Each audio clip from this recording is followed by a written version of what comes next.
The key is the word compulsion.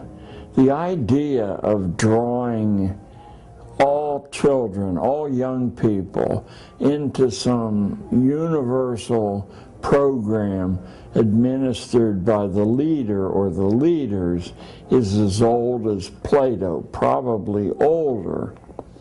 But nowhere on earth was that able to be imposed until northern Germany, under the military rule of the Prussians, finally imposed that in 1818, so in the second decade of the 19th century. That is the first time. It was announced in other places, but never was it able to be successfully administered, because the idea is so crazy and so damaging inherently that people simply disobeyed the law. The experience of Prussian Germany was that it was possible to convert sovereign human beings into human resources. That's a translation of a German compound. And that by making these people incomplete, making them unable to think in contexts, but they could be converted into specialist tools for management, scientific management. Horace Mann was hired by the railroad and coal interests of New England to bring about compulsion. He had no interest in schooling. He was an ambitious young politician. He did get compulsion laws passed in 1852. Once it was in Massachusetts, it spread very, very slowly. It wasn't for 15 more years that another state followed suit. So it hardly was a gift to the populous portion of America. I smile a little bit when I say that, because the mythology is that it was greeted everywhere with great enthusiasm. Not only did parents resist compulsory schooling, they sometimes did so violently. So vehement was the opposition in Barnstable on Cape Cod that state militia were brought in to march children to school under armed guard. A primary reason why the mass of the American population resisted compulsory schooling was a widespread belief that its purpose had little to do with education and everything to do with control. Their suspicions were well-founded. An undercurrent of class warfare runs through early American education documents. The U.S. Bureau of Education Circular of Information for April 1872 explains that inculcating knowledge teaches workers to be able to perceive and calculate their grievances, thus making them more redoubtable foes in labor struggles. Such an enabling is bound to retard the growth of industry.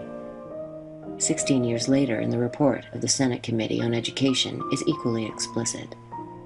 We believe that education is one of the principal causes of discontent of late years, manifesting itself among the laboring classes. The first Red Scare, in my judgment, is the trigger event for the embedment of compulsion schooling in the United States. The Red Scare of 1848 is probably the reason that one American state fell under the compulsion regimen. There are literally thousands of books from the period 1880 to, say, 1920, roughly, that deal with how you scientifically engineer a factory or a church congregation or young people in school.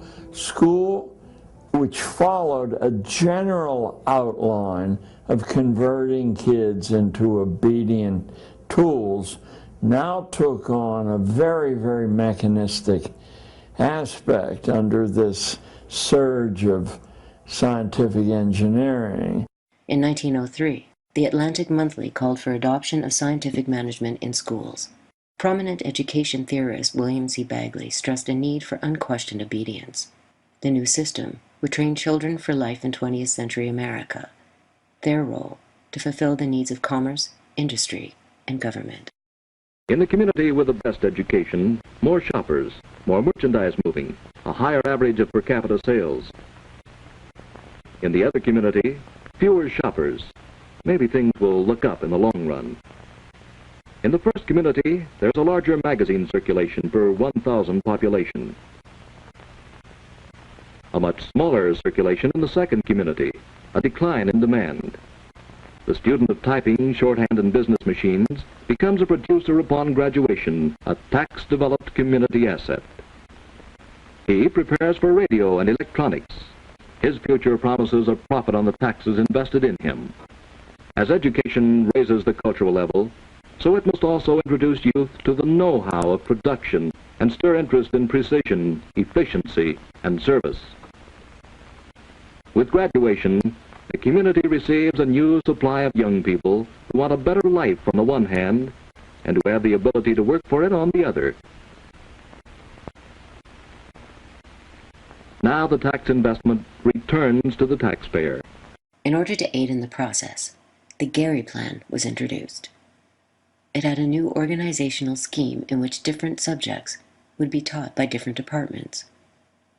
Similar to the breaking down of factory jobs under Taylorism, students would be herded from classroom to classroom in order to digest a stream of standardized factual information. Like Pavlov's dogs, they would do so at the ring of a bell. Children, go where I send you. Send me. I'm gonna send me one by one. One but a little baby, born by the Virgin Mary. Born in Bethlehem. Children, go where I send you. Where you send me.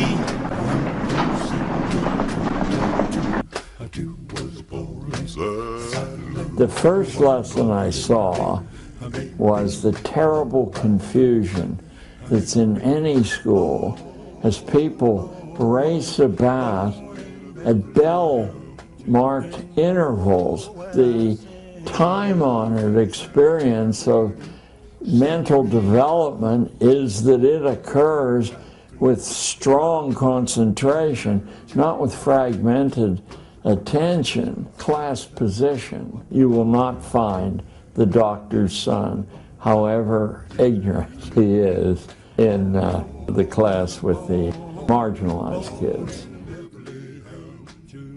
Indifference is wonderful. This is a factory to create indifference to intellectual things, to ideas. They have to be whipped, ordered, and disciplined to do anything, or just as bad, they have to be offered bribes to do it. Emotional dependency, sure.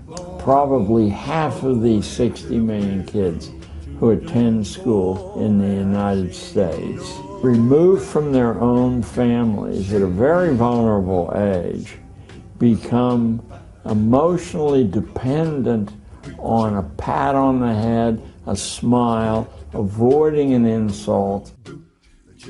Intellectual dependency. In spite of rhetoric to the contrary, a teacher's nightmare is invested in those kids, if any, who actually have learned how to think for themselves.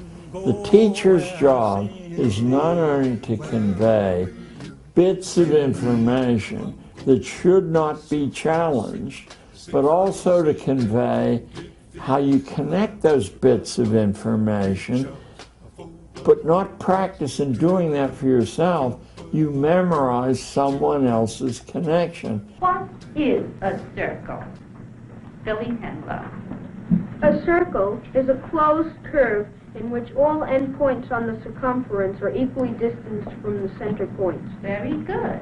Provisional self-esteem This really ties into the grades, the test scores, the signs of approval by the teacher. You're allowed to feel good about yourself if an authority issues a signal that you can do that. On the other hand, if the authority condemns you, the only way you can feel good about yourself is to become an outlaw.